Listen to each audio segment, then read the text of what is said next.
And a very good morning to you. This is the Talk of the Town. And this morning on Talk of the Town, we have got the Sri Lankan High Commissioner to the Court of St. James's in London, Ms. Saroja Sirisena.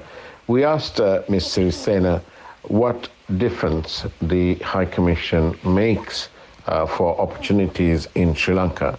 And she had two very important points to make.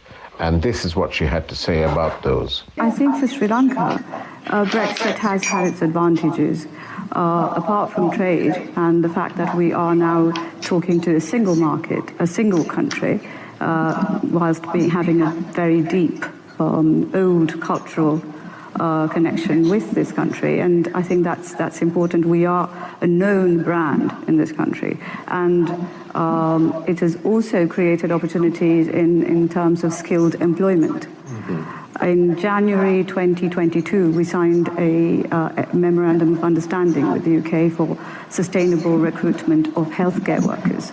So sustainable cooperation, which includes the recruitment of healthcare workers. So these are new avenues of cooperation. And quite recently, we have been given a certain understanding that our driver's license could be acceptable for exchange in the UK, which would pave the way for Sri Lankans to obtain a British heavy goods vehicle license. Mm-hmm. Again, trying to help Sri Lankan skilled workers gain gainful employment and skilled employment, which will obviously have higher remittance, and also help the United Kingdom, which is a win-win for... How do you assure UK investors that their investments in Sri Lanka are secure, that their brands won't be damaged by whatever happens? Is there some form of agreement between Britain and Sri Lanka to protect investments? We do have an IPPA, an Investment Promotion Protection Agreement, but aside from that, Britain's investments in Sri Lanka are hundreds of years old, at least, some of them. And most of those companies, corporations have benefited from investing in Sri Lanka, and they continue to expand either in terms of employment or what they have invested in, the quantum of investment. And we have also some very good stories, even in the apparel industry. We have investors that have been in Sri Lanka for decades through all the difficult times and have continued to remain in Sri Lanka. And what they say is it is the can-do attitude of Sri Lankans. And that is pleasing to them. And this can-do attitude, how has it translated itself into within a context where Sri Lanka has very challenging times at the moment in terms of foreign exchange reserves and so on? Mm-hmm. So whilst we appreciate the fact that there are companies here from Britain in Sri Lanka for over several decades old, how does one increase that amount and make the governor of the central bank pretty happy than he is?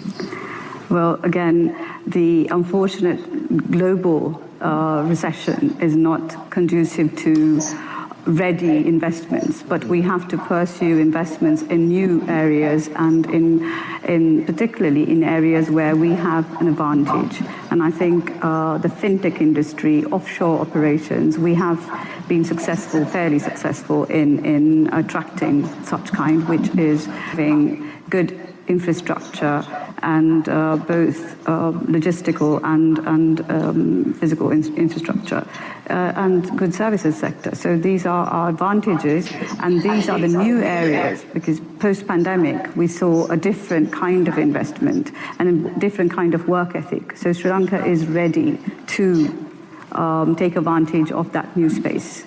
And High Commissioner, what about interest in Sri Lanka's port city project? How is that?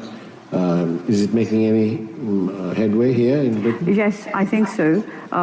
There was certain perhaps lack of understanding of the nature of the project, and now The port city has become a member of the Commonwealth Investment Enterprise Council, CWEIC, and they are members of that, which helps them gain another platform to attract investment. In addition to what we do on the bilateral front, the Commonwealth is another area where we, as a founding member, play an important role. During the coronation of King Charles III, the Commonwealth leaders met the King prior to the coronation, and it was actually an initiative of President Wickramasinghe, who suggested, when all the leaders were present, that they should have an opportunity to meet the new head of the Commonwealth and have his direction discussed with the Commonwealth leaders. And that was the Talk of the Town with High Commissioner Saroja Sirisena, who is Sri Lanka's High Commissioner in London.